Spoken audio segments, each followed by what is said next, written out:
What did we do in last lecture? We started with first chapter and we have done introduction of life insurance, nature of life insurance, and essential elements of essential features of life insurance. ठीक है ना, हमने ये बहुत सारे features पढ़े थे, आपको याद होंगे, स्क्रीन पे आपको दिख रहे हैं, याद है सबको? Yes, ओके, 7 फीचर्स थे, है ना? yes, ma'am. हाँ, देखो बहुत इजी चैप्टर है, बहुत इजी, मतलब आपको है ना बहुत लाइटली, आप जैसे ही मीनिंग समझते जाएंगे तो उसके फीचर्स भी समझ जाओगे, एडवांटेजेस भी समझ जाओगे, ठीक है ना? अब हम एक एक को समझते हैं।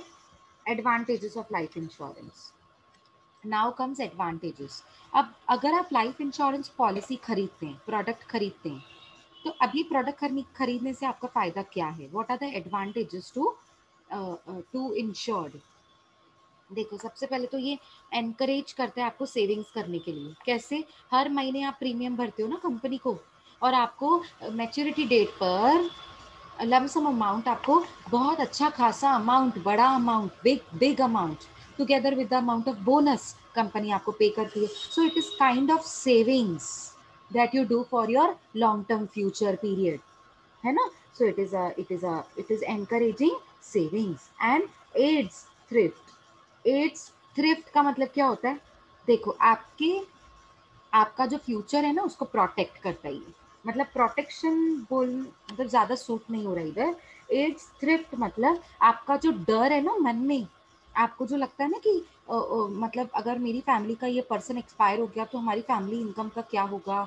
देखो, हम लोगों से इमोशनली भी कनेक्टेड होते हैं, फाइनेंशियली भी कनेक्टेड होते हैं, ठीक है ना? पापा मम्मी से या अपने भाई बहन से। तो हमारी फैमिली में से कोई भी अगर चला गया तो इमोशनली तो देखो कंपनी हमको इमोशनली तो हेल्प नहीं कर सकती है। हमारा जो इमोशनल ट्रॉमा होगा, जो फीलिंग्स होंगी वो कंट्रोल नहीं होंगी, उस वो दुख हमारा शेयर नहीं कर सकती कंपनी, लेकिन फाइनेंशियली तो शेयर करती है ना कंपनी। एड्स का मतलब होता है हेल्प करना। कंपनी आपको थ्रिफ्ट वाले टाइम में हेल्प करती है, मतलब आपके जो सॉरोज हैं, आपके जो फाइनेंशियल डिफिकल्टीज हैं, उसमें आपको कंपनी हेल्प करती है, मतलब आपका जो रिस्क है उसको रिड्यूस करने में मदद करती है। एड्स का मतलब होता है मदद करना। यहाँ पे एड, एड का मतलब हेल्प, एस लगा दिया मतलब हेल्प्स, कंपनी हेल्प्स, ऐसे बोलते हैं ना। तो यहाँ पे एड्स का मतलब हेल्प करना, ठीक है ना? Next, protection. ये आपको ना आपके फ्यूचर लॉसेस के अगेंस्ट में, अगर कोई सडन डेथ हो जाए, किसी का एक्सीडेंट हो जाए और उसकी डेथ हो जाए, तो फाइनेंशियली आपको प्रोटेक्ट करती है, ठीक है? नेक्स्ट, एक्सीडेंटल डेथ बेनिफिट भी आपको ये भी फायदा देती है कि अगर हमारा, चलो मैं अपना एग्जाम्पल देती हूँ, मुझे अच्छा ही नहीं लग रहा मैं बच्चों के लिए बोलूँ कि डेथ हो जाए, है ना? तो मैं अपना एग्जाम्पल देती हूँ कि सपोज मेरी एक्सीडेंटल डेथ हो जाती है, सपोज, तो ये भी बेनिफिट आपको लाइफ इंश्योरेंस में दिया जाता है ना? तो एक्सीडेंटल डेथ बेनिफिट में भी फायदे होते हैं हमारे। लाइफ इंश्योरेंस पॉलिसी अगर आप खरीदते हो तो हमको ये भी बेनिफिट मिलता है कि नॉर्मल डेथ नहीं हुई है, अगर accidental benefit sorry accidental death हुई है तो उसके भी बेनिफिट्स आपको मिलते हैं। बेनिफिट्स मिलना मतलब डेथ हो जाने के बाद फैमिली को फाइनेंशियल प्रोटेक्शन मिलना, फाइनेंशियल हेल्प मिलना, लमसम अमाउंट बोनस के साथ हमारी फैमिली को मिलना, उसे कहते हैं बेनिफिट्स। नहीं तो आप बोलोगे मैम किसी की डेथ हो जाए तो बेनिफिट होता है क्या? ये नहीं, मैंने नहीं बोला डेथ हो जाए तो बेनिफिट होता है, मैंने बोला डेथ हो जाने पे फैमिली को बेनिफिट्स मिलते हैं, ठीक है ना? और अगर एक्सीडेंट हो गया और डेथ नहीं होती है तो नहीं मिलेगा, तो फिर मेडिक्लेम करवाना पड़ता है ना। तो मेडिक्लेम होता है, मेडिक्लेम मतलब medical insurance, health insurance, accident insurance वो अलग होता है। एक्सीडेंटल डेथ हो जाए तो घर वालों को आपका पूरा का पूरा पैसा मिलता है, ठीक है ना? मतलब सपोज मेरी एक्सीडेंटल डेथ हो गई तो मेरी फैमिली को मेरे लाइफ इंश्योरेंस पॉलिसी का पूरा amount together with the amount of bonus मिलता है। समझ में आया? ठीक है, इतना क्लियर है? Yes, ma'am. Yes, okay. Tax benefits आपको पता है, अभी तो आप टैक्स नहीं, हम टैक्स है ना मैं ही पढ़ाती हूँ। सेमेस्टर 3 में डायरेक्ट टैक्स एक प्रैक्टिकल सब्जेक्ट है, प्रैक्टिकल सम्स के साथ होता है वो, थियोरी प्लस प्रैक्टिकल दोनों चीजें उसमें। अब जब हम टैक्स पढ़ेंगे ना तब आपको पता चलेगा डिटेल में।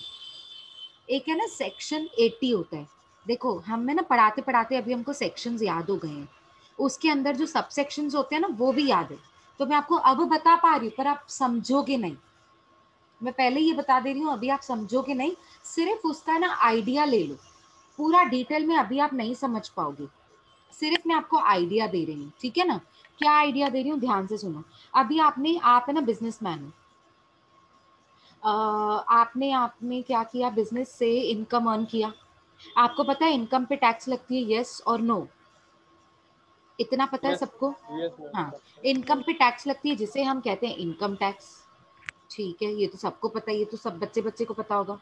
ठीक है, अभी इनकम टैक्स का बेनिफिट यहाँ पे लिखा हुआ है, टैक्स बेनिफिट मतलब इनकम टैक्स बेनिफिट। अब ये इनकम टैक्स बेनिफिट थोड़ी होता है, टैक्स भरना बेनिफिट होता है क्या? नहीं। टैक्स भरना क्या मेरे लिए बेनिफिट होता है? नहीं, ये तो मेरे लिए खर्चा है। ये तो मैं गवर्नमेंट को टैक्स भर रही हूँ, मतलब मेरे लिए खर्चा है। तो ये बेनिफिट वर्ड किधर से आ गया, अभी मैं बताती हूँ। अब आप बिजनेसमैन हो, आपने अर्न किया 20 लाख रुपीस, आपकी बिजनेस की इनकम हो गई 20 लाख रुपीस। अब आपको गवर्नमेंट को टैक्स भरनी पड़ेगी, जिसे कहते हैं इनकम टैक्स।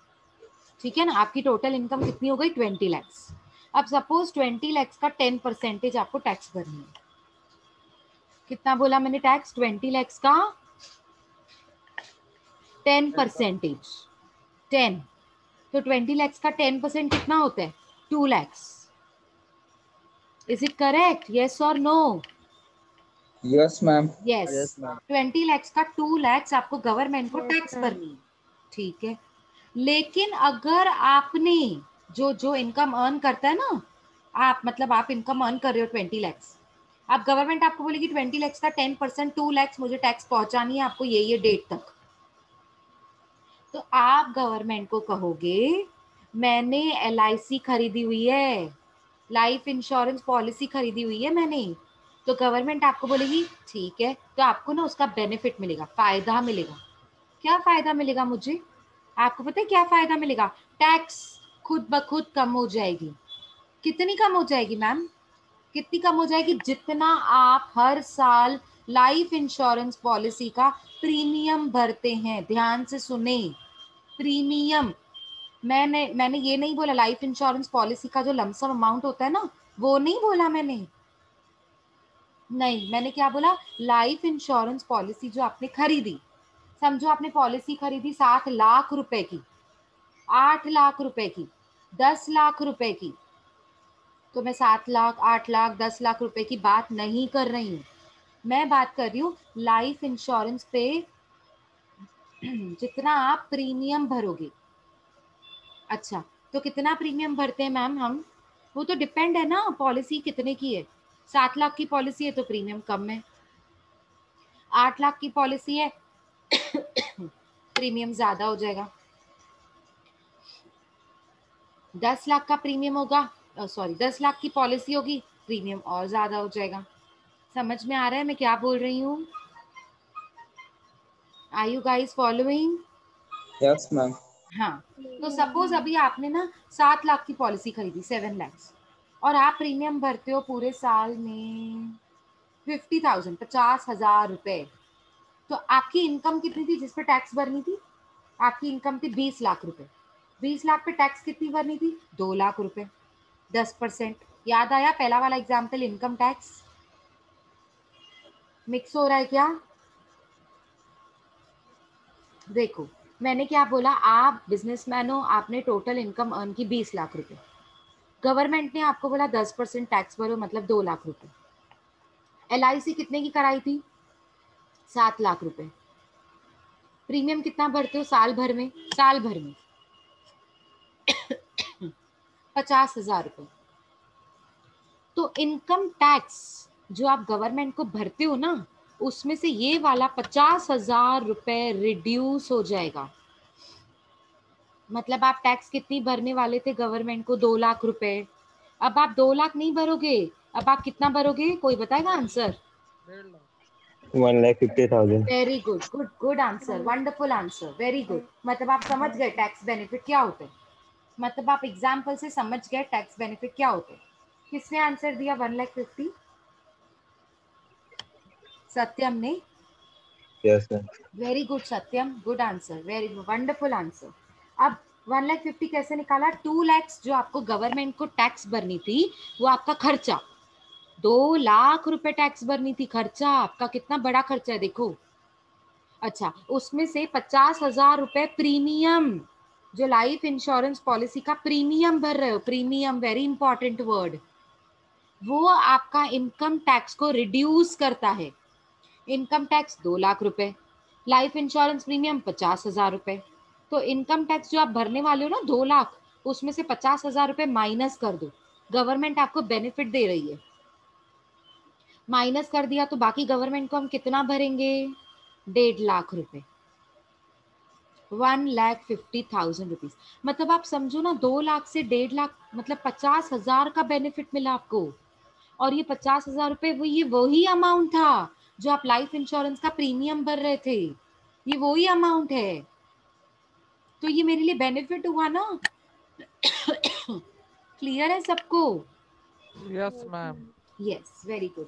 तो ये हुआ मेरे लिए बेनिफिट। ठीक है, आगे बढ़ते हैं। ये हम एडवांटेजेस पढ़ रहे हैं। हाँ ठीक है। Provides liquidity. अच्छा, अब मैंने ये पॉलिसी खरीद ली, पॉलिसी खरीद ली 20 साल की। अब 20 साल के बाद है ना, मेरे बच्चों की शादी, मेरे बच्चों की पढ़ाई, क्या ये पैसा उसमें काम नहीं आ सकता है? हाँ या नहीं? यस और नो? यस मैम, आएंगे यस। मैम। तो ये Yes. लॉन्ग टर्म, ध्यान से सुनो, ये लॉन्ग टर्म के लिए, लॉन्ग टर्म मतलब 20 साल 30 साल के बाद जो मुझे ये अमाउंट कंपनी वापस देती है ना, यही सेम अमाउंट मेरे फ्यूचर नीड्स को पूरा करता है। फ्यूचर नीड्स, फ्यूचर नीड्स मुझसे भी रिलेटेड हो सकते हैं, मेरी खुद की शादी, मेरे बच्चों की शादी से भी रिलेटेड हो सकते हैं, मेरे बच्चों की एजुकेशन, मेरी खुद की एजुकेशन से भी तो रिलेटेड हो सकता है। समझ में आया? मेरे पेरेंट्स ने मेरे नाम पे जब मैं 5 साल की थी तभी लाइफ इंश्योरेंस करवा दिया। अब जब मैं बड़ी हुई 30 साल, मतलब 25 साल की पॉलिसी कराई थी जब मैं 5 साल की थी, तो अब 25 ईयर्स खत्म हुए, मतलब मैं कितनी ईयर्स की? 30 ईयर्स। तो अब मेरी शादी के लिए काम आएंगे ना, या मुझे फ्यूचर में और भी कुछ पढ़ाई करनी है, अब्रॉड जाना है, कोई कोर्स करना है, तो क्या ये पैसे काम नहीं आएंगे? लिक्विडिटी। लिक्विडिटी मतलब मुझे लॉन्ग टर्म में जो कैश की नीड होती है ना, फंड्स की नीड होती है, लॉन्ग टर्म फंड्स, अच्छा खासा बड़ा अमाउंट, जिसे कहते हैं ना, फ्यूचर में मुझे 20 लाख रुपए चाहिए रहेंगे, 30 लाख रुपए चाहिए रहेंगे, और 50 लाख रुपीज चाहिए रहेंगे अब्रॉड जाने के लिए, बोलते हैं ना हम ऐसा। तो फंड्स, जो फंड्स की नीड को पूरा करता है फ्यूचर में लॉन्ग टर्म के लिए, उसे कहते हैं लिक्विडिटी। लिक्विडिटी मतलब जब हमको कैश की नीड पड़ती है ना, तब ये कैश हमको काम आती है। लेकिन ये कब काम आती है? LIC मतलब हमेशा लॉन्ग टर्म। LIC कभी भी 5 साल, 3 साल, 2 साल, 1 ईयर ऐसा नहीं होता है कभी भी, याद रखो। अगर 5 ईयर्स के लिए ले भी रहे ना, तो आपको इतना बेनिफिट नहीं होगा, कभी मत लेना, नेवर। आपका मिनिमम पीरियड होना चाहिए 20 ईयर्स, तो ही आपको फायदा होगा। मिनिमम बोल रही हूँ, मैक्सिमम तो कितना भी हो सकता है ना, होल लाइफ भी हो सकता है। जब तक जिएंगे तब तक हम आपके साथ चलेंगे, वो सुना होगा आपने, लाइफ इंश्योरेंस का एडवर्टाइजमेंट, जब तक साथ हो, समथिंग लाइक दैट, जब तक हो तब तक साथ हो, समथिंग उनका वो एक पंच लाइन होता है, जिंदगी के बाद भी, समथिंग लाइक दैट है ना, जिंदगी के साथ भी जिंदगी के बाद भी, you remember? Yes, Yes, ma'am. Yes. मतलब आपके साथ जिंदगी के साथ तो है ही, आपके जाने के बाद भी हम आपका साथ देंगे, मतलब आपकी फैमिली को सपोर्ट करेंगे। इट्स दैट वे, मतलब दैट काइंड, वो पंच लाइन बनाते हैं अपनी कंपनी की, वो पंच लाइन बनाकर प्रोडक्ट को बेचते हैं कस्टमर्स को अट्रैक्ट करके। ठीक है, सुनने में कितना अच्छा लगता है, जिंदगी के साथ भी जिंदगी के बाद भी, so something like that. Okay, चलो, हर एक कंपनी का अपना अपना पंच लाइन होता है, सो सेम वे इसका भी कंपनी का पंच लाइन है। अच्छा, अब ये था प्रोवाइड लिक्विडिटी, ठीक है ना। अच्छा, तो 6th पॉइंट क्या है? इसका इसका हेडिंग नहीं लिखा हुआ है, मैं आपको बताती हूँ इसका हेडिंग। मतलब हम है ना, ये जो लाइफ इंश्योरेंस पॉलिसी खरीदते हैं ना हम, उसके अगेंस्ट में, ध्यान से सुनो, जो मैंने लाइफ इंश्योरेंस पॉलिसी खरीदा, उसके अगेंस्ट में मैं लोन भी ले सकती हूँ। किसके लिए? घर के लिए। कितना अच्छा बेनिफिट है देखो। तो आप इसकी वो जो हेडिंग हेडिंग होती है ना, हेडिंग, उसको आप कैसे लिख सकते हो? Can be utilised as collateral security. इसका हेडिंग क्या लिख सकते हो? कैन बी यूटिलाइज्ड, मतलब इसको हम यूज कर सकते हैं कैसे? कोलेटरल सिक्योरिटी के फॉर्म में। अब मैम ये कोलेटरल वर्ड क्या होता है? सिक्योरिटी का मतलब क्या होता है? ये जो वॉचमैन हमारी बिल्डिंग को सिक्योर कर रहा होता है, ये वो है क्या? नहीं, ये वो बिल्कुल नहीं है। मैं आपको बताती हूँ इसका मतलब क्या है। अब है ना, समझो आपने लाइफ इंश्योरेंस पॉलिसी खरीदा, ठीक है। अब जब हम पॉलिसी खरीदते हैं तो हमको पॉलिसी का डॉक्यूमेंट मिलता है, डॉक्यूमेंट, पॉलिसी डॉक्यूमेंट कहते हैं, जिसका मतलब होता है हमारे पास प्रूफ है कि कंपनी में मैं हर महीने, हर साल, हर 6 महीने प्रीमियम भर रही हूँ और कंपनी मुझे 25 साल के बाद इतना इतना अमाउंट देगी, अगर मैं नहीं रहूंगी तो मेरी फैमिली को देगी। ऐसा सब कुछ लिखा होता है, प्रूफ लिखा होता है। ये प्रूफ है मेरे लिए। उस प्रूफ को बोलते हैं पॉलिसी डॉक्यूमेंट। क्या बोलते हैं? पीडी। पीडी मतलब, पीडी मतलब policy document. Yes, policy document. ठीक है। अब मेरे पास पॉलिसी डॉक्यूमेंट है। अब है ना, कुछ सालों के बाद है ना, मुझे मुझे घर खरीदना पड़ा, मतलब घर खरीदने की नीड पड़ी। तो मेरे पास है ना, जो फंड्स थे ना वो थोड़े कम थे, मतलब मुझे ना लोन लेना पड़ा घर के लिए। घर के लिए मैंने सोचा 5 लाख रुपए का लोन लेती हूँ। तो क्या मैं लोन ले सकती हूँ LIC के नाम पे? मतलब सॉरी, LIC नहीं, जो मेरा पॉलिसी डॉक्यूमेंट है ना, क्या मैं उसके अगेंस्ट में लोन ले सकती हूँ? हाँ बिल्कुल ले सकते हैं। मतलब ये फायदा है मेरे लिए। सुनो ध्यान से कैसे। अगर आपको लोन की नीड पड़ी, 5 लाख रुपए का लोन आप बैंक से लेने गए। अब बैंक को आपने बोला कि बैंक ने आपको बोला 5 लाख रुपए का लोन दे रही हूँ मैं आपको, बैंक बोलेगी। तो आप मुझे सिक्योरिटी क्या दोगे? सिक्योरिटी मतलब प्रूफ क्या दे रहे हो कि आप मेरा पैसा चुकता करोगे टाइम से। प्लेज करना पड़ता है ना कुछ, प्लेज, मॉर्गेज, हाइपोथिकेशन, हमने ये EMFS में पढ़ा है, सबको याद है? Yes, ma'am. हाँ। तो जब हम लोन लेने के अगेंस्ट में जो कुछ गिरवी रख के आते, गिरवी, कोलेट्रल, गिरवी, गिरवी रख के आना कुछ, तो आपने उसके अगेंस्ट में रखा कि मैं आपसे 5 लाख रुपए का लोन ले रही हूँ और ये आप मेरे घर के पेपर्स रख दो, ये आप मेरे कार के पेपर्स रख दो, ये आप मेरे फैक्ट्री का लैंड है ना, जो मैं जिस लैंड पे मैं फैक्ट्री बनाने वाली हूँ, वो लैंड के पेपर्स रख दो आप मेरे। अगर मैंने टाइम से चुकता नहीं किया तो आप ये लैंड हथिया लेना। बैंक क्या कर लेती है? ये it takes away the land, it takes away the car, it takes away the house, which is kept as collateral security, जो गिरवी रखा जाता है। और ये गिरवी वाला सिक्योरिटी मतलब जो एसेट है, वो आप कभी छुड़ा सकते हो? जब आप पूरा का पूरा loan together with the amount of interest bank को रीपे करते हो। जब तक आप रीपे नहीं करोगे तब तक आप ये पेपर्स वापस नहीं ले सकते, नहीं। तो मेरे बोलने का मतलब था, जैसे कोलेटरल सिक्योरिटी, गिरवी, गिरवी में रखवा सकती हूँ ना घर के पेपर्स, कार के पेपर्स, फैक्ट्री के पेपर्स, लैंड के पेपर्स, वैसे ही मैं पॉलिसी का डॉक्यूमेंट भी गिरवी रख सकती हूँ, हाउस का लोन अगर मुझे लेना है तो। क्यों? क्योंकि ये मेरी सबसे बड़ी एसेट है ना। फ्यूचर में मुझे, in the future I can receive this amount from the company, right? So this is my asset, future long term asset.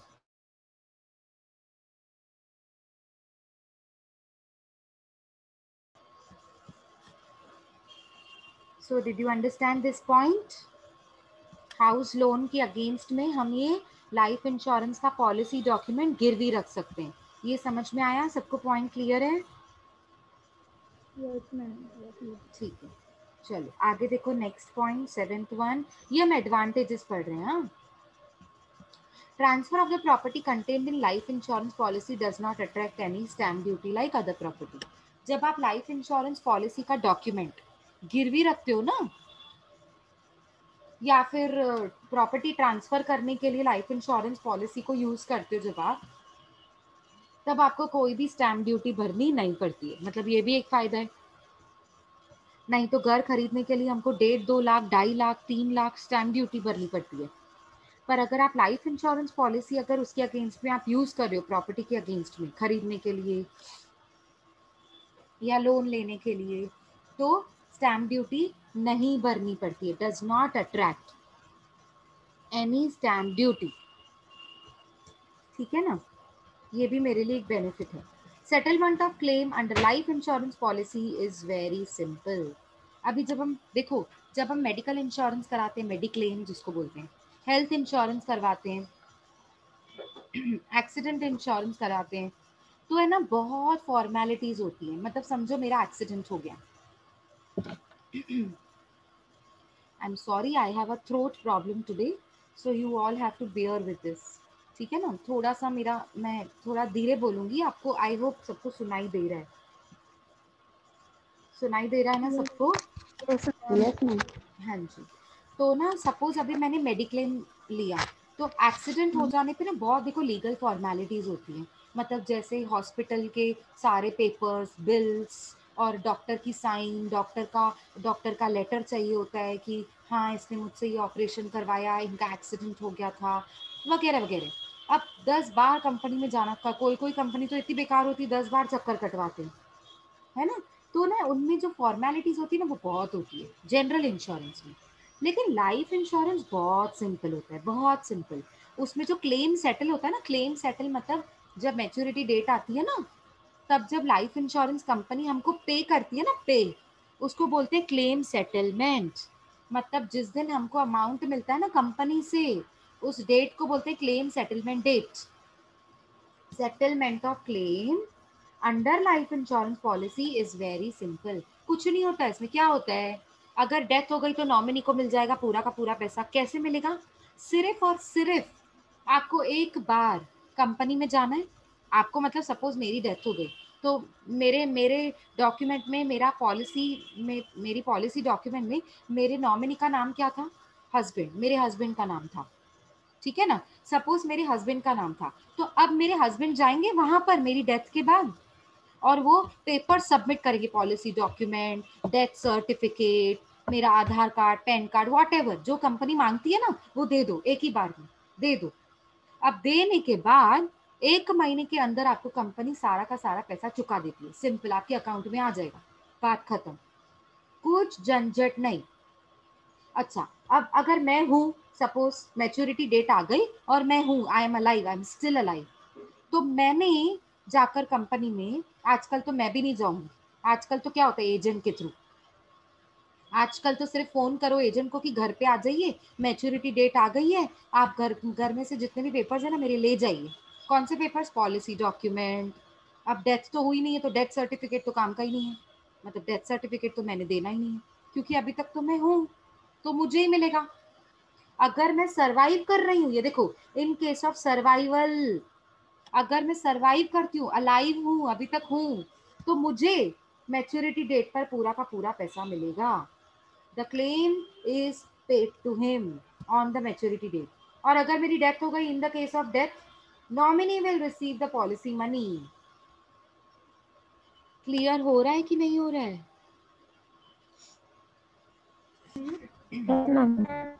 हाँ, तो ये एडवांटेज ही तो है, कितना सिंपल प्रोसीजर है देखो। अच्छा, अब है ना, आपको पता होना चाहिए, ये जो लाइफ इंश्योरेंस है ना, ये गवर्नमेंट है ना बहुत सारी स्कीम्स निकालती है गवर्नमेंट, बहुत अच्छी अच्छी स्कीम्स निकालती है। जैसे आनंद आनंदमय योजना, और जीवन रक्षा योजना, सुना होगा आपने, है ना। एल आई सी मतलब लाइफ इंश्योरेंस कॉरपोरेशन, एक कंपनी है जो गवर्नमेंट की कंपनी है। अगर आपने उसकी स्कीम ली ना तो बहुत बढ़िया, उसमें तो बहुत सारे बेनिफिट्स हैं। और वो है ना, जो गवर्नमेंट जो स्कीम्स निकालती है ना, वो socially and economically background backward जो सेक्टर होता है ना हमारी इकोनॉमी में, सोसाइटी में, जो गरीब लोग हैं, इकोनॉमिकली इतने स्ट्रांग नहीं है, सोशली बैकवर्ड पीपल हैं, उनके लिए भी बेनिफिट होता है। क्यों? क्योंकि स्कीम्स जब गवर्नमेंट निकालती है ना, ये सस्ते में निकालती है, चीप रेट पर। मतलब आपको जो प्रीमियम भरना है ना वो कुछ ऐसा होगा, 225 रुपये हर महीने, 560 रुपये हर महीने। तो क्या आप मुझे बता सकते हैं, जो गरीब लोग होते हैं, जो मिडिल क्लास लोग होते हैं, क्या वो 500 रुपये अफोर्ड नहीं कर सकेंगे हर महीने? बिल्कुल कर सकते हैं। 200 रुपये अफोर्ड नहीं कर सकते हैं? बिल्कुल कर सकते हैं। देखो, हमारी बात नहीं कर रही हूँ, हम तो 2000 भी भर सकते हैं हर महीने, है ना। लेकिन कुछ लोग ऐसे होते हैं जो 2000 अफोर्ड नहीं कर सकते, है ना, तो वो 200 रुपये अफोर्ड कर सकते होंगे। तो गवर्नमेंट कुछ इकोनॉमिकली जो सोशली बैकवर्ड सेक्टर्स हैं, अभी भी जो मिडिल क्लास और पुअर क्लास को बिलोंग करते हैं, उनके लिए स्पेशली ऐसी स्कीम्स निकालती हैं। आई बात समझ में? तो ये बेनिफिट है, LIC में ये बेनिफिट है। वेरएज आप मेडिक्लेम, हेल्थ इंश्योरेंस बहुत कम देखोगे, इसमें गवर्नमेंट बहुत कम स्कीम्स निकालती है, लेकिन लाइफ इंश्योरेंस में ऐसी बहुत सारी स्कीम्स होती हैं जो सोशली एंड इकोनॉमिकली जो बैकवर्ड सेक्टर्स है ना, उनको सपोर्ट करती है, गवर्नमेंट स्कीम्स निकालती है। लाइफ इंश्योरेंस इज सेफ, बहुत सेफ होता है, इसमें कोई रिस्क नहीं होता, आपका पैसा कभी नहीं डूबेगा। Safe, your money is safe. Profitable investment है, जरूर प्रॉफिट होगा आपको। आपने जितना प्रीमियम के नाम पे कंपनी को दिया है ना, डेफिनेटली कंपनी आपको उससे ज्यादा ही देती है। क्यों? क्योंकि बोनस भी अटैच होता है ना इसमें, कंपनी आपको इसमें बोनस अटैच करके देती है। तो कॉमन सेंस से प्रॉफिट तो हुआ ही हुआ। सबको समझ आ रहा है? यहाँ तक कुछ डाउट है 10 पॉइंट्स तक? कम ऑन, जल्दी आंसर करो। No ma'am. अच्छा, ठीक है, चलो 11 पॉइंट देखो। Apart from safety and liquidity, मतलब आपको लॉन्ग टर्म में जो कैश चाहिए होती है, फंड्स चाहिए होते हैं, वो भी आपको मिल जाता है इसमें से बेनिफिट। सेफ्टी भी मिलती है, मतलब आपका पैसा कभी डूबेगा नहीं। अपार्ट फ्रॉम दिस, ये तो है ही है, इसके साथ साथ एक और क्राइटेरिया है, इसके साथ साथ एक और बेनिफिट है। One of the important criteria for investment of the funds is management of funds. देखो, जब आप लाइफ इंश्योरेंस कंपनी में एंटर करते हो ना, जब आप लाइफ इंश्योरेंस पॉलिसी खरीदते हो, तो आप अपना पैसा कंपनी को दे देते हो प्रीमियम के नाम पे। अब आपका वो खुद का पैसा है, आप कहीं और भी लगा सकते थे, आप शेयर्स खरीद सकते थे, डिबेंचर्स खरीद सकते थे, आप किसी को लोन के फॉर्म में दे सकते थे और उसमें से इंटरेस्ट अर्न कर सकते थे, लेकिन आपने ये पैसा लाइफ इंश्योरेंस कंपनी को दे दिया। अभी कंपनी देखेगी ना कि आपका ये पैसा बढ़ाना कैसे है, कैसे मैं इन फंड्स को मैनेज करूं, ये कंपनी देखेगी। आपको देखने की जरूरत है, आप बैठ जाओ, आप प्रीमियम दो हर महीने कंपनी को, हर 6 महीने, हर साल, जैसे भी आपको सूटेबल है। आप कंपनी को दे दो आपका पैसा प्रीमियम के नाम पे। अब कंपनी देखेगी आपका पैसा कैसे बढ़ेगा फ्यूचर के लिए, आपका टेंशन नहीं है। वो मैनेजमेंट ऑफ फंड्स कौन करता है? कंपनी करती है, आपके लिए कंपनी करती है, और जिसके लिए वो आपसे कुछ भी नहीं लेती है, एंटायरली फ्री। ये सर्विस आपको कंपनी फ्री में देती है। आई बात समझ में कि नहीं? Yes ma'am. अभी आपको चाहिए तो हम 5 मिनट का ब्रेक ले सकते हैं और फिर वापस नेक्स्ट पॉइंट कंटिन्यू करेंगे, components of life insurance. You want break for 5 minutes? Yes ma'am. Okay, ठीक है, 5 मिनट्स का ब्रेक, मतलब अभी 11:50 हो रहा है ना, 11:55 को शुरू करेंगे। Is that okay? Yes ma'am. Yes ma'am. Okay, meeting on ही रहने दीजिए, ठीक है? Don't leave the lecture, don't leave the lecture, you guys take 5 minutes break. Okay, shall we start? Yes, ma'am. Okay, see components of life insurance. Superior to any other saving plan. ये सबसे सबसे मतलब components of life insurance में हम क्या discuss कर रहे हैं कि इसके कंपोनेंट्स क्या हैं, मतलब इसके लाइफ इंश्योरेंस अगर लिया हमने तो इसके साथ साथ हमको क्या मिलता है, ठीक है ना? तो लाइफ इंश्योरेंस आपको फुल प्रोटेक्शन देता है अगेंस्ट रिस्क ऑफ डेथ, ठीक है? और कोई ऐसा पॉलिसी नहीं होता है जो आपको डेथ का बेनिफिट देता है, ठीक है ना? और लाइफ इंश्योरेंस लेने से जो कंपनी है वो आपको, company makes available the full sum assured to the policy holder to nearer and dearer ones. मतलब डेथ हो जाने के बाद मेरे फैमिली को, मेरे नियरर एंड डियरर वंस को फिनेंशियली प्रोटेक्ट किया जाता है, कंपनी उनको हेल्प करती है। सो इसके लिए बोला जाता है कि it is superior to any other saving plan. मतलब आपका कोई भी सेविंग प्लान है, अगर फ्यूचर के लिए आप सेव करना चाहते हैं, तो सबसे बढ़िया प्लान होता है लाइफ इंश्योरेंस पॉलिसी। इसमें डेथ कंपोनेंट भी होता है, डेथ बेनिफिट कंपोनेंट, मतलब डेथ हो जाने पर पूरा का पूरा अमाउंट कंपनी आपको बोनस के साथ हमारी फैमिली को पे करती है। डेथ नहीं भी होती है तो भी पे करती है, ठीक है? सर्वाइवर को, जो सर्वाइव कर रहा है और जो पॉलिसी होल्डर है, दोनों एक ही होते हैं, तो उससे कंपनी पे करती है। एनकरेजेस एंड फोर्सेस थ्रिफ्ट, मतलब आपके ऊपर बर्डन डालती है ना प्रीमियम भरने का, हर महीने आपको प्रीमियम भरना है, तो इन शॉर्ट आप फ्यूचर के लिए सेविंग्स कर रहे हो। तो एनकरेज और थ्रिफ्ट मतलब फोर्स करती है आपको कि आप अपने फ्यूचर के लिए, अपने बेनिफिट्स के लिए हमारे पास सेविंग्स करें। ठीक है, इसमें कैश वैल्यू कंपोनेंट भी होता है। आपको पता है कैश वैल्यू क्या होता है? देखो, जब जब सपोज मैंने ना होल लाइफ इंश्योरेंस पॉलिसी लिया, होल लाइफ मतलब मैं जब तक जीऊंगी तब तक मेरा ये पॉलिसी चलेगा, और मेरे जाने के बाद मेरी फैमिली को पूरा का पूरा पैसा कंपनी दे देगी, ये होता है होल लाइफ इंश्योरेंस पॉलिसी। अब जब मैं होल लाइफ इंश्योरेंस पॉलिसी लेती हूँ तो कंपनी को मैं प्रीमियम भर रही हूँ, हर हर साल हर महीने जो भी आपने सूट करता है आपको वैसे प्रीमियम भरूंगी। अब कंपनी के पास आप प्रीमियम भरते जा रहे हो भरते जा रहे हो भरते जा रहे हो, 20 साल हो गए। अब कंपनी के पास है ना अक्यूमुलेट हो गया, जमा हो गया, अक्यूमुलेट मतलब जमा होना, कंपनी के पास है ना वेल्थ जमा हो गई, वेल्थ मतलब बहुत सारे आपके नाम पर पैसे जमा हो जाते हैं, प्रीमियम आप देते हो ना कंपनी को, तो आपका ही जो दिया हुआ पैसा प्रीमियम कंपनी एक अकाउंट में डालती जा रही है डालती जा रही है, अक्यूमुलेट जमा हो गए।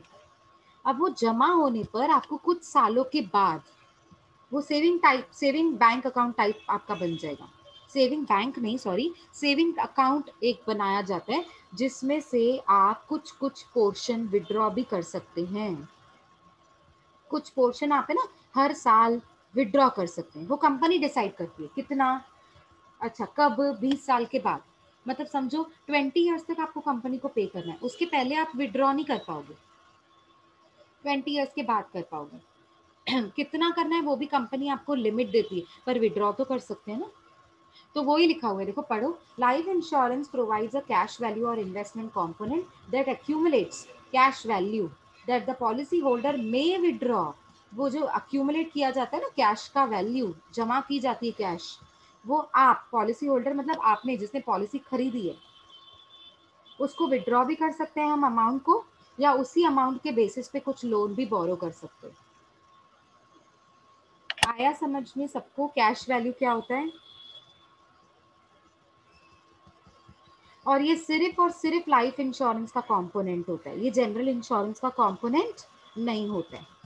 इजी सेटलमेंट, बहुत इजीली क्लेम सेटल हो जाता है, एंड प्रोटेक्शन अगेंस्ट क्रेडिटर्स, मतलब मुझे कोई भी मेरा पैसा डूबेगा नहीं, इन शॉर्ट मतलब मैंने जो पैसा अपने क्रेडिटर्स को दिया हुआ है, क्रेडिटर मतलब जिसको मैंने दिया हुआ है कंपनी को, इंश्योरेंस कंपनी, वो पैसा प्रोटेक्टेड है, वो पूरा का पूरा अमाउंट प्रोटेक्टेड है। ठीक है ना। ओनर इंश्योर्ड, अब ओनर मतलब कौन, जो पॉलिसी खरीद रहा है, उसकी लाइफ क्या हो जाती है, सिक्योर्ड हो जाती है, मतलब ऑफ कोर्स लाइफ सिक्योर तो नहीं कर सकते लेकिन फिनेंशियल प्रोटेक्शन तो दे सकते हैं ना। तो अगर डेथ हो भी गई तो आपकी फैमिली को बेनिफिट्स तो जरूर मिलेंगे, और अगर डेथ नहीं हुई तो भी बेनिफिट्स मिलेंगे। तो इन शॉर्ट ओनर्स इंश्योर्ड हो जाते हैं, इंश्योर्ड मतलब वो ना उसको एश्योरेंस मिल जाता है कि मेरे बाद भी मेरी फैमिली प्रोटेक्टेड है, मेरे पहले भी, मेरे साथ भी। ठीक है, सो इट्स जस्ट लाइक जिंदगी के साथ भी जिंदगी के बाद भी। Okay, next is beneficiary. हम क्या पढ़ रहे हैं ये सारी points, components of life insurance, मतलब लाइफ इंश्योरेंस में क्या क्या कंपोनेंट्स इंक्लूड हैं। ठीक है, बेनिफिशियरी। अब बेनिफिशियरी कौन होता है, जिसको बेनिफिट्स मिलते हैं वो बेनिफिशियरी होता है। In case of survivor, in case of survive, अगर मैं सर्वाइव कर रही हूँ तो मैं बेनिफिशियरी, मैं खुद, मेरी पॉलिसी मैं खुद बेनिफिशियरी, मुझे अमाउंट पूरा का पूरा मिलेगा। लेकिन मेरी डेथ के बाद बेनिफिशियरी कौन हो जाएगा, nominee. Is it clear everybody, are you following? Yes, ma'am. Yes, okay, ma'am. Very good very good.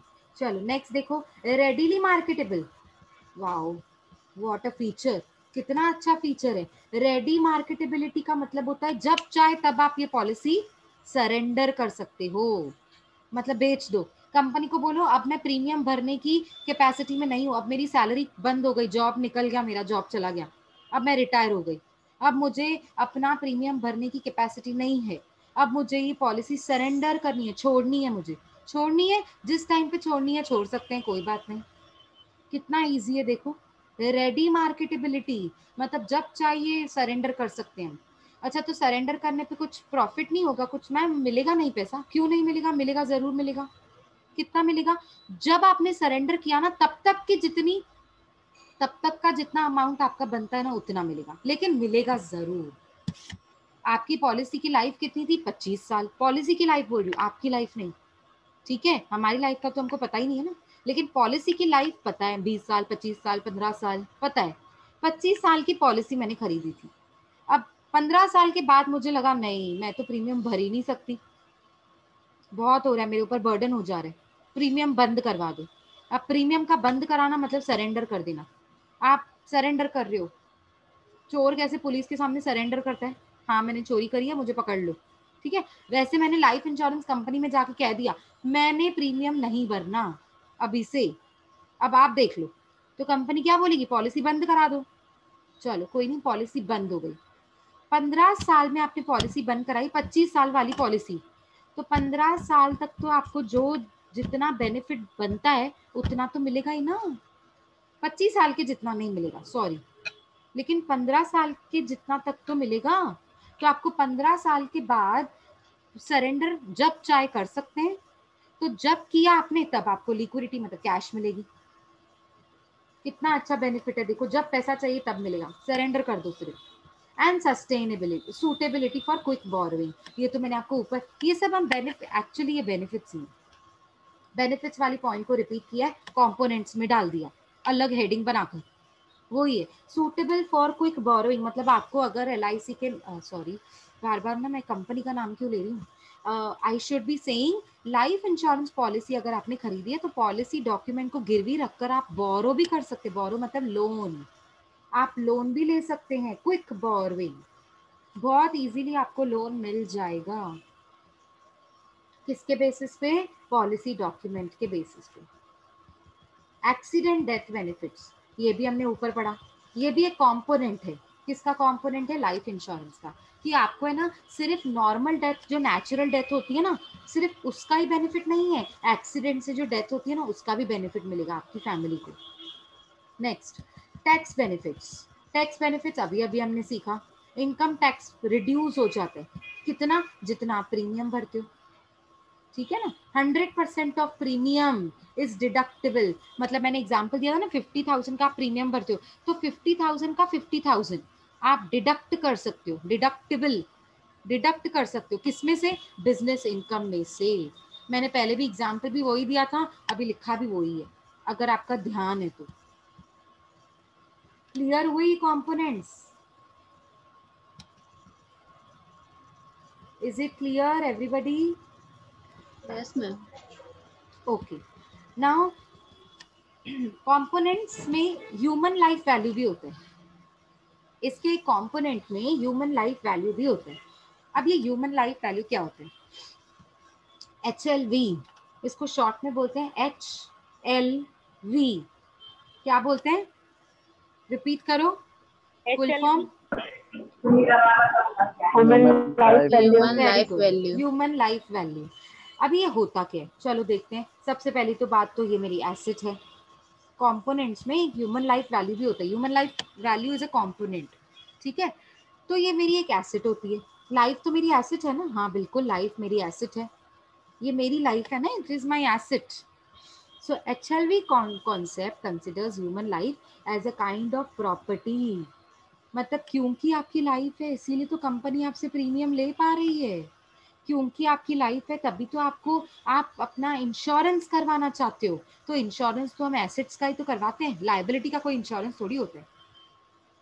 जो आपकी खुद की चीज होती है और आपको डर होता है कि मैं खो ना दूं, जैसे कार जल गई तो, चोरी हो गई तो ये मुझे डर होता है, इस डर की वजह से मैं अपनी एसेट को प्रोटेक्ट करती हूँ, रिस्क से, डर से प्रोटेक्ट करती हूँ, है ना? तो अभी तक कार तो जल गई, लेकिन कार के पीछे मैंने जो पैसे लगाए थे ना, एक्चुअली मेरा इंटरेस्ट उसमें होता है, तो वो आपको रिकवर करके हो जाता है, कंपनी आपको भर के देती है। तो HLV क्या होता है? ह्यूमन लाइफ वैल्यू कॉन्सेप्ट जो होता है उसमें कंसिडर किया जाता है कि ह्यूमन लाइफ जो है ना वो मेरी प्रॉपर्टी है, एसेट है, जो ये वो एसेट है जिसके ऊपर मैं इनकम अर्न कर सकती हूँ। कैसे कैसे इनकम अर्न कर सकते हैं? ले लो LIC, ले लो लाइफ इंश्योरेंस पॉलिसी, ले लो, पॉलिसी लेकर आप क्या अर्न नहीं कर सकते? बिल्कुल अर्न कर सकते, क्योंकि प्रॉफिटेबल इन्वेस्टमेंट है ये तो। इसके साथ बोनस भी अटैच होता है, इसीलिए इसको बोला जाता है ह्यूमन लाइफ वैल्यू। वैल्यू मतलब इसकी कोई वैल्यू है, इसका कुछ तो हमको बेनिफिट मिलता है, तो इसको मेजरमेंट भी तो करना पड़ेगा ना कि कितना वैल्यू है इसकी। उसी मेजरमेंट के कॉन्सेप्ट को बोलते हैं ह्यूमन लाइफ वैल्यू। देखो, it does measures the value of the human life. हम इसमें वैल्यू कैलकुलेट करते हैं किसकी? पर्सन के लाइफ की, ह्यूमन के लाइफ की। अच्छा, तो कैसे वैल्यू करते हैं, मतलब इसका बेस क्या लेते हैं वैल्यू करने के लिए, इसका कॉस्ट प्राइस क्या लेते हैं, क्या हो रहा है इसके साथ, मैं वैल्यू किस बेसिस पे करूं? बेस्ड ऑन इंडिविजुअल्स, मतलब एक एक पर्सन का एक्सपेक्टेड नेट फ्यूचर अर्निंग, मतलब जितना बंदा अर्न करता है, नेट नेट अर्न करना। नेट का मतलब होता है सपोज आपने अर्न किया 2 लाख रुपए, उसमें से खाया पिया रहे, जिस घर में रह रहे हैं उसके खर्चे, जिसके जिसके साथ रह रहे हैं, बच्चों के साथ रह रहे हैं उनकी पढ़ाई के खर्चे एक्सेट्रा।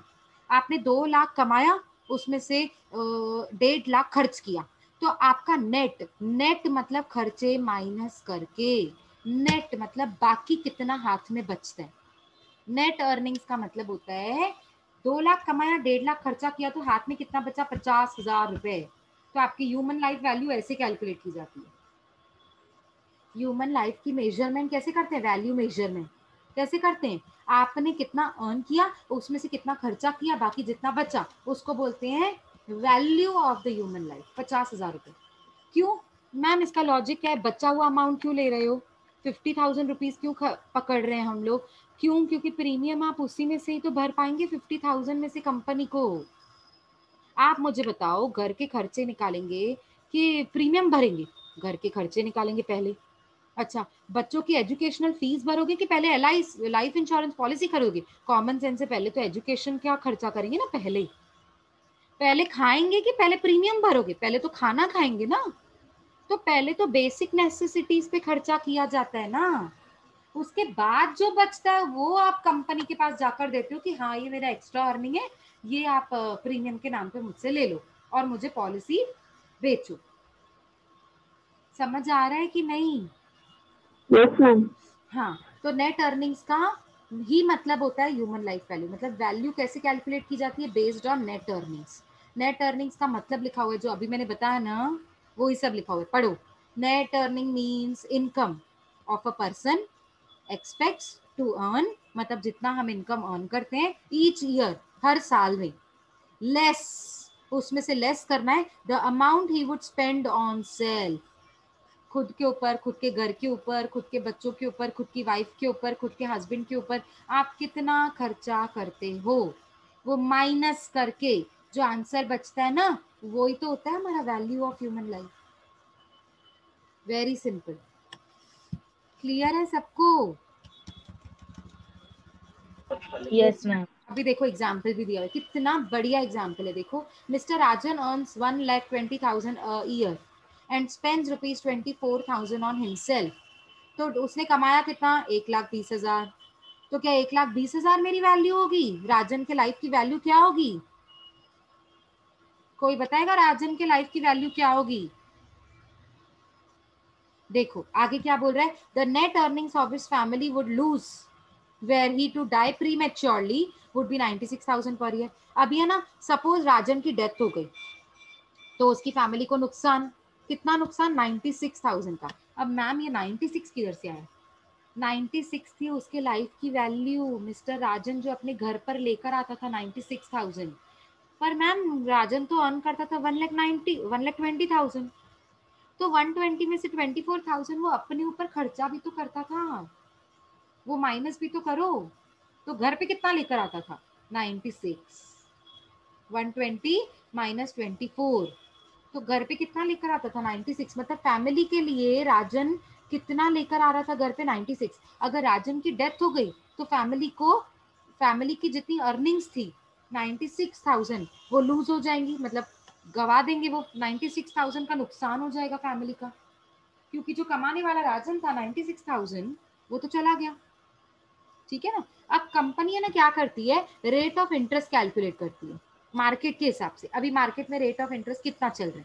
उस हिसाब से ना आपको बताएगी राजन की जो डेथ हुई है उसका रेट ऑफ इंटरेस्ट मार्केट के हिसाब से 8% है, तो 96,000 को डिवाइड करेंगे 8% से, तो आंसर आएगा आपका 12 lakhs। मतलब राजन के लाइफ की वैल्यू थी 12, मतलब आप कंपनी आपको कैसे पे करती है, ऐसे पे करती है आपको कंपनी 12 lakhs पे करेगी राजन की लाइफ का, आपको मतलब फैमिली को।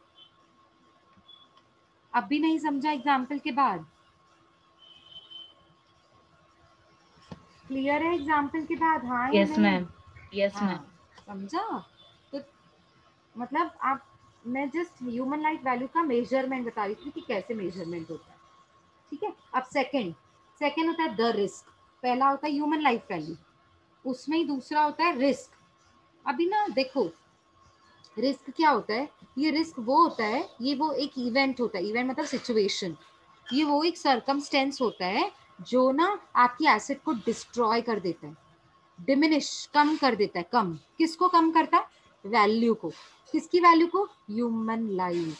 सपोज अभी एक्सीडेंट हो गया, एक्सीडेंट होने से डिसेबल्ड हो गया पर्सन, पर्सन डिसेबल्ड हो गया, अब वो कमा नहीं सकता तो लॉस हो गया, वैल्यू कम हो गई ना, लाइफ की वैल्यू कम हो गई। जितना वो पहले अर्न कर सकता था अब तो ऑफिस जा नहीं पाएगा, अब तो वर्क फ्रॉम होम, कम कमा सकते हैं या बिल्कुल नहीं अर्न कर सकते हैं। Just a minute, हाँ?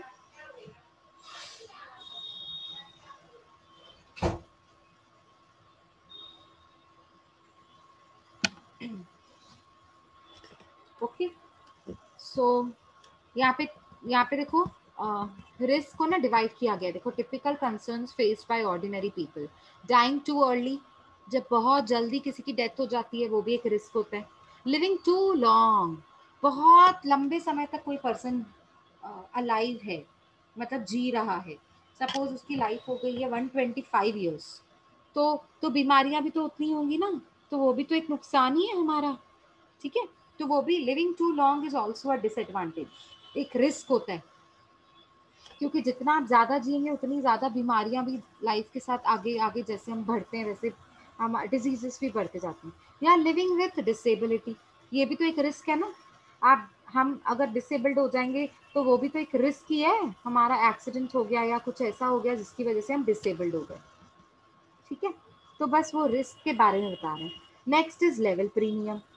अब ये लेवल प्रीमियम क्या होता है, पहले तो समझते हैं लेवल प्रीमियम क्या होता है, फिर उसके कंपोनेंट्स क्या होते हैं।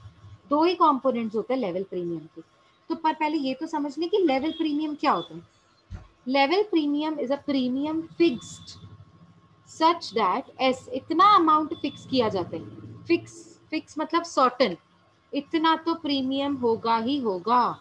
अच्छा, level premium is the premium fixed such that, कितना फिक्स करते हैं, such that it does not increase with the age but remains constant, मतलब constant मतलब same throughout the contract period. मतलब देखो ये जो प्रीमियम है ना, जब कंपनी आपसे लेती है वो कहती है कि है ना हर साल आप मुझे 24,000 पे करो, पर देखा जाए तो मेरी जो एज है वो तो हर साल बढ़ रही है। एज बढ़ रही है मतलब डिजीजेस भी बढ़ रही होंगी, मे बी कभी घुटनों में दर्द हो गया, कभी बैक में पेन हो गया, कभी एक्सीडेंट हो गया, कभी मैं चल फिर नहीं पा रही हूँ, काम नहीं कर पा रही हूँ। एज के साथ तो प्रॉब्लम्स बढ़ती है ना, पर प्रीमियम नहीं बढ़ता, प्रीमियम नहीं बढ़ता है। ये वही तो प्रीमियम है जिसको लेवल प्रीमियम बोला गया।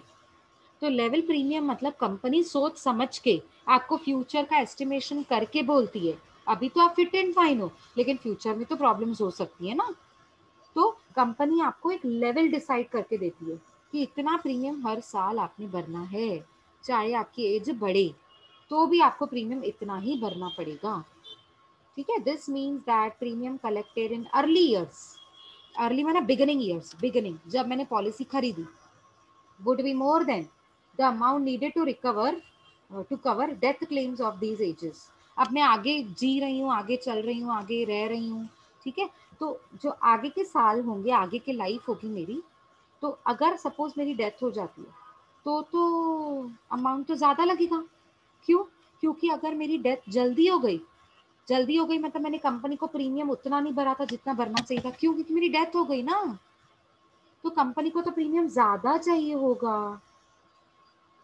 समझ में आ रहा है आपको? अर्ली ईयर्स में अगर मेरी डेथ हो गई तो कंपनी को ज्यादा प्रीमियम चाहिए होता है, तो वो कंपनी पहले से ही लेवल प्रीमियम डिसाइड कर लेती है आपकी हेल्थ को देखकर। तभी तो बोलते हैं जब हम लाइफ इंश्योरेंस पॉलिसी खरीदते हैं ना, तो कंपनी ना हमसे मेडिकल चेकअप करवाती है, तो पता चल जाता है कि बंदे की हेल्थ कैसी है, तो एस्टिमेशन किया जाता है कि कितना जिएगा।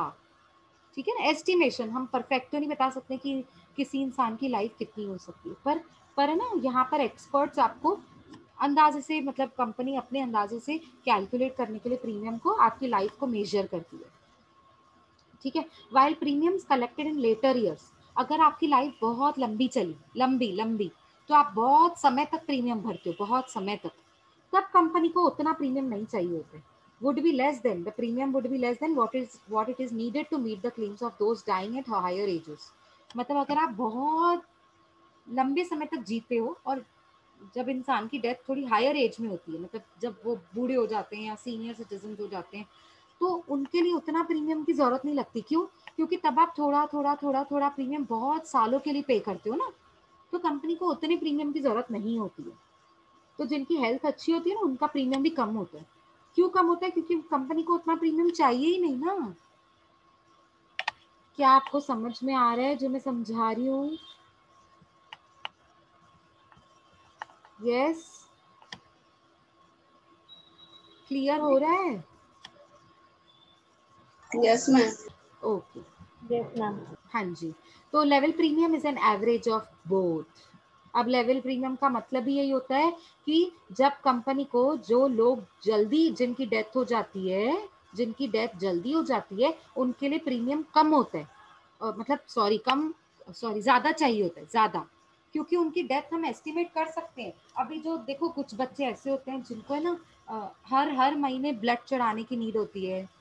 वो कौन सी प्रॉब्लम होती है ये, जिनको हर महीने ब्लड की नीड होती है? मैम कुछ ब्लड तो बोलते कैंसर। हैं उसको, क्या बोलते हैं? I don't remember the word. Thalassaemia कुछ तो प्रॉब्लम होता है उनको, क्या प्रॉब्लम होता है एग्जैक्ट वर्ड मुझे ब्लड याद नहीं आ कैंसर। रहा। सॉरी, फिर से ब्लड बताओ। कैंसर। नहीं नहीं, ब्लड कैंसर नहीं, नहीं वो ना उनको कुछ कहते हैं, उनकी लाइफ भी ना बहुत छोटी होती है। तो अगर मैंने ऐसे बच्चों का लाइफ इंश्योरेंस करवाया ना, हाँ फिर से बोलो। Bone marrow. ना ना, ये नहीं होता। मैं आपको ना सर्च करके बताती हूँ, मुझे ना एग्जैक्ट नेम याद नहीं आ रहा है, मैं आपको सर्च करके बताऊंगी, डोंट वरी। तो ना आप एग्जांपल ले लो, कुछ ऐसी एस्टिमेशंस मैंने निकाली हैं जिनके साथ है ना मेडिकल इश्यूज हैं, जिन जिन लोगों में तो मेडिकल इश्यूज हैं, तो मैंने अंदाजा लगा लिया इसकी लाइफ इतनी नहीं होगी, छोटी होगी लाइफ, छोटी लाइफ होगी, ज्यादा बीमारियां अटैच है, तो मतलब प्रीमियम मुझे ज्यादा लगेगा, तो ऐसे लोगों से मैं ज्यादा प्रीमियम लूंगी। प्लस जिन लोगों को फिट एंड फाइन है, मेडिकली वो फिट एंड फाइन है, हेल्थ उनकी फिट एंड फाइन है, वो ज्यादा जिएंगे, और जब उनकी डेथ होगी तो वो हायर एज में डेथ होगी, तो ऐसे केस में मुझे प्रीमियम कम चाहिए, तो ऐसे लोगों से मैं प्रीमियम कम लूंगी। तो जिन लोगों का अर्ली डेथ है, उन लोगों के लिए प्रीमियम ज्यादा, और जिन लोगों की हायर एज में डेथ होती है उन लोगों से प्रीमियम कम। इन दोनों का जो एवरेज होता है ना, एवरेज, एवरेज मुझे पता है, मुझे होप है कि आपको समझ में आ रहा है कि एवरेज का मतलब क्या होता है। Yes, ma'am. हाँ, Yes, इन ma'am. हाँ, इन दोनों का जो एवरेज होता है ना, उसको बोलते हैं लेवल प्रीमियम। मतलब कंपनी का नुकसान नहीं हो, उस केस में लेवल प्रीमियम निकाला जाता है। ठीक है, this means the excess, excess मतलब ज्यादा प्रीमियम, किनका ज्यादा प्रीमियम? ऑफ अर्ली एजेस, मतलब जो जल्दी जिनकी डेथ होती है, कॉम्पेंसेट करता है, ये वाली चीज कॉम्पेंसेट करती है the deficit of premium, deficit मतलब कम premium, come premium in later edges. जो लोग लेट, जिनकी डेथ बहुत लेट होती है, उनसे मैं कम प्रीमियम लेती हूँ, और जिनकी डेथ जल्दी होती है उनसे मैं ज्यादा प्रीमियम लेती हूँ। तो ये कॉम्पेंसेट हो रहे हैं ना आपस में, दोनों एक दूसरे को कॉम्पेंसेट कर रहे हैं, मतलब कंपनी का नुकसान नहीं होता, तो इसको बोलते हैं लेवल प्रीमियम। क्या आपको समझ में आया? ये कॉन्सेप्ट बहुत इंपॉर्टेंट है। Yes, ma'am. Yes, हाँ, ma'am. अभी इसके कंपोनेंट सिर्फ दो कंपोनेंट, सिर्फ और सिर्फ दो कंपोनेंट्स होते हैं। क्या कंपोनेंट होता है? The first is known as term और प्रोटेक्शन कंपोनेंट, मतलब आपको ये प्रोटेक्शन देता है।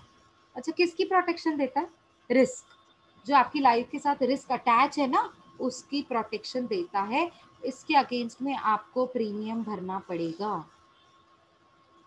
ठीक है, ओके। सेकंड, अब second is known as cash value element. कितना इंपॉर्टेंट एलिमेंट है देखो। आप है ना एक टाइम पीरियड के बाद अगर आपके अकाउंट में ज्यादा पैसा जमा हो गया, एक्सेस पेमेंट हो गया, एक्सेस ज्यादा पेमेंट जमा हो जाए ना, तो पॉलिसी होल्डर को एक ऑप्शन दिया जाता है कि आपको जब भी कैश की नीड हो ना, तो आप इसमें से अमाउंट को विड्रॉ कर सकते हैं। समझ में आया? यस। ये दो Yes. कंपोनेंट्स होते हैं। पहला कंपोनेंट प्रोटेक्शन, दूसरा कंपोनेंट कैश वैल्यू। वैसे तो देखो अभी ऑफलाइन एग्जाम्स जब ये होते थे, जब कॉलेज हम आ रहे थे, और रिटर्न पेपर्स होते थे, जब हम अपने हाथ से लिखते थे ऑफलाइन पेपर्स, तो उस टाइम पे तो ऐसे शॉर्ट नोट आ जाता था 5 मार्क्स का, लेवल प्रीमियम। तो अब आपको क्या लिखना है, पहले तो प्रीमियम का मतलब समझाना है कि प्रीमियम होता क्या है, फिर लेवल प्रीमियम का इंट्रोडक्शन देना है। ये मेरे कर्सर को देखो, ये लेवल प्रीमियम का इंट्रोडक्शन है पूरा। उसके बाद आपको लिखना है कॉम्पोनेंट्स ऑफ लेवल प्रीमियम। ये दो कॉम्पोनेंट्स, दैट्स इट। यहाँ तक आपको 5 मार्क्स मिलती थी। पर अगर अभी समझो कॉलेज कब खुल रहा है वो तो पता नहीं है, तो एग्जाम्स कैसे हो रहे हैं वो भी पता नहीं है। लेकिन सपोज ऐसा ही चलता रहा, ऑनलाइन ही चलता रहा, तो जो ऑनलाइन एग्जाम होगा वो एमसीक्यूज के फॉर्म में होगा, तो एमसीक्यूज के फॉर्म में भी पूछा जा सकता है। डोंट मिसअंडरस्टैंड दैट ये सिर्फ ऑब्जेक्टिव्स के, आई मीन सिर्फ शॉर्ट नोट के फॉर्म में पूछा जाएगा। So you guys have to study each and every element जो हम क्लास में कवर कर रहे हैं, सब कुछ पढ़ना है, ठीक है ना। तो कुछ भी, कोई भी पॉइंट एमसीक्यूज में बन के आ सकती है ना। अभी आपको आइडिया भी मिल गया, अभी जो आपने सेमेस्टर 1 के एग्जाम्स दिए उसमें से तो आपको आइडिया भी आ गया कि कैसे क्वेश्चंस आ सकते हैं, बीच बीच में से भी आते हैं, Yes. है ना। ठीक है ना।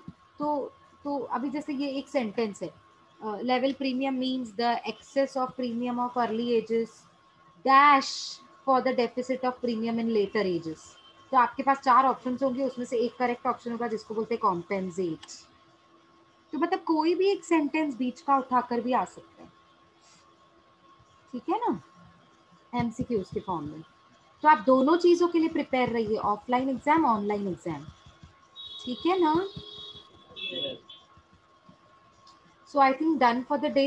इससे ज़्यादा आपके दिमाग में जाएगा भी नहीं। थ्योरी है तो हम लोग थोड़ा आराम से भी चल सकते हैं। नेक्स्ट है हमारा प्रिंसिपल्स ऑफ रिस्क पूलिंग, तो हम ये नेक्स्ट लेक्चर में स्टार्ट करेंगे। Is that okay?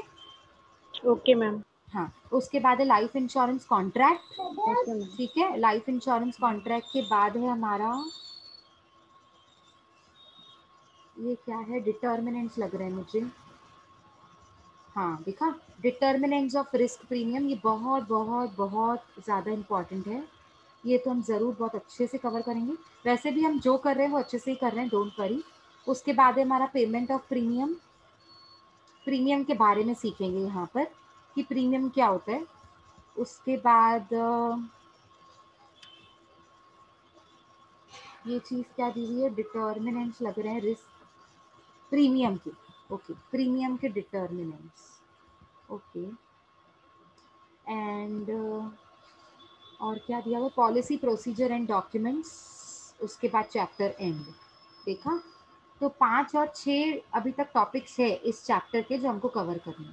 So we would cover in next lecture. मेरे नेक्स्ट लेक्चर तक ये आई जस्ट सपोज हो जाना चाहिए, बट नहीं भी हुआ तो ज़्यादा से ज़्यादा 2 लेक्चर्स, जैसे आज के 2 लेक्चर्स लगे ना हमको, वैसे 2 लेक्चर्स में ये चैप्टर खत्म हो जाएगा maximum. Is that fine? Shall we wind up for the day? Yes, ma'am. Okay. Yes, ma'am. Please keep revising, okay? Yes, ma'am. Yeah, okay. It would be better for you because अभी तो बहुत सारे subjects हैं, सारे new भी हैं, तो exam के एंड में आप सब्जेक्ट्स को उठाओगे तो आपके लिए बहुत डिफिकल्ट हो जाएगा। आज जो जो आप करते जाते हैं ना दिन भर में, वो आप उसी दिन में रिवाइज करते जाएं, ठीक है? Okay, ma'am. Yes, ma'am. Okay dear, okay. चलो, shall I wind up? Yes, ma'am. Okay. Bye everybody. Take care. Bye, ma'am. Thank you, ma'am. Yeah. Bye. Bye, Beta. Bye. Thank you. Yeah, most welcome, Beta. Take care, everybody. Bye.